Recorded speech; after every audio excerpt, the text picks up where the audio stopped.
What is going on? My name is Mike. This is all about pressure washing. And in today's video, we're going to talk about something that is very important for your business.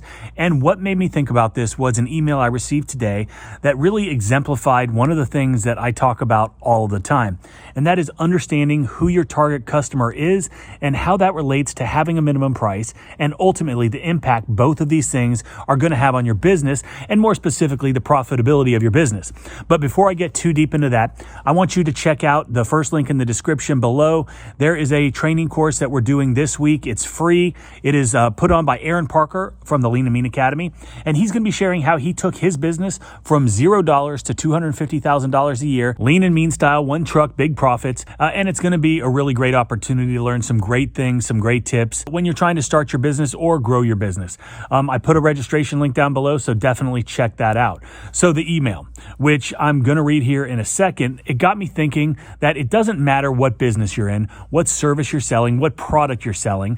There are going to be people out there that are never going to be your customer, whether it's price point driven, personality driven, whatever the case is. So I decided to record this because it's something that I wish I would have learned earlier. And hopefully it's something that you can take away and apply to your own business because it's something we all need to learn in order to truly be successful.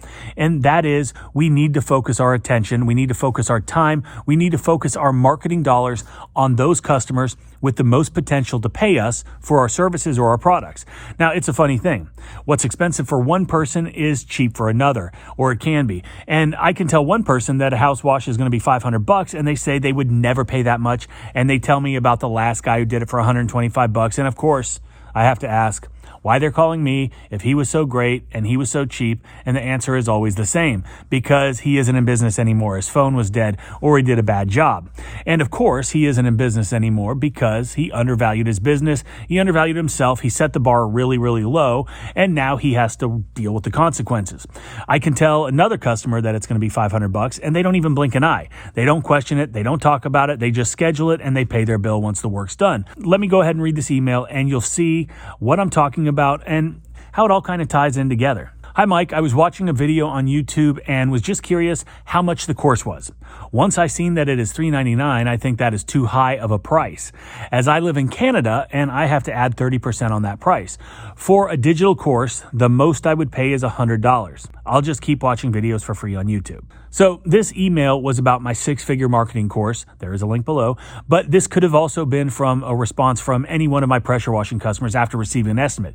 My first takeaway from this is if $399 is a lot of money, this guy needs the training more than he knows, because if $399 is a lot of money, he's not charging enough. He clearly doesn't have the lead flow coming in to charge what he needs to be charging in order to be highly profitable. And we all know that the pressure washing business can be really lucrative. You can make a tremendous amount of money if you do it right, if you have all the things in place that you need to in order to be successful. Now, a guy like this seems to be unwilling to invest in himself. He doesn't want to invest in his business. He doesn't want to invest in his future. He doesn't see the value in spending a couple $100 to shortcut his learning curve, which would put him light years ahead of where he would have been from watching free YouTube videos made from people that quite honestly might not know anything. And that's fine. You get what you pay for. And he's just like the customer that doesn't value their home. They don't want to invest in it. They don't want to prolong the life of all the surfaces. They don't want to increase the curb appeal or increase its value. They're the same person. And just like a customer that questions your pricing, there's no need to try to convince this guy that your product or your service is right for him.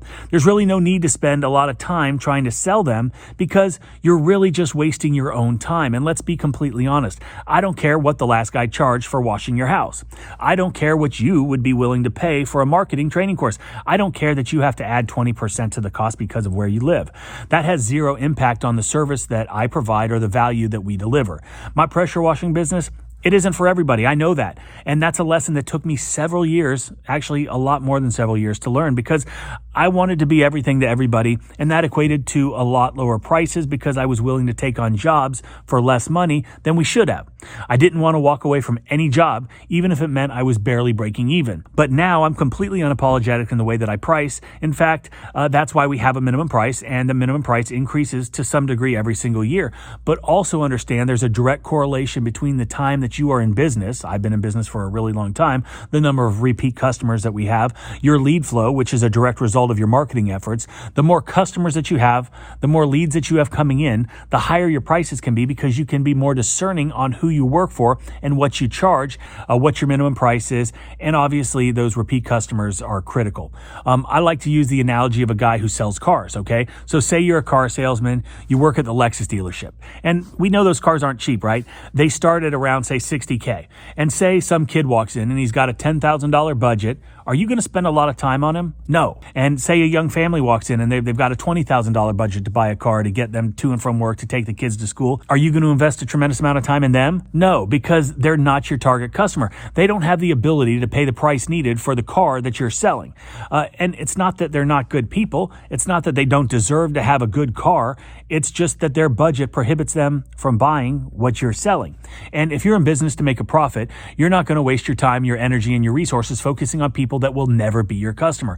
So your ideal customer is not only somebody that's going to benefit from your services, but they're also going to be able to afford to pay your price because you're asking your price for a specific reason, okay?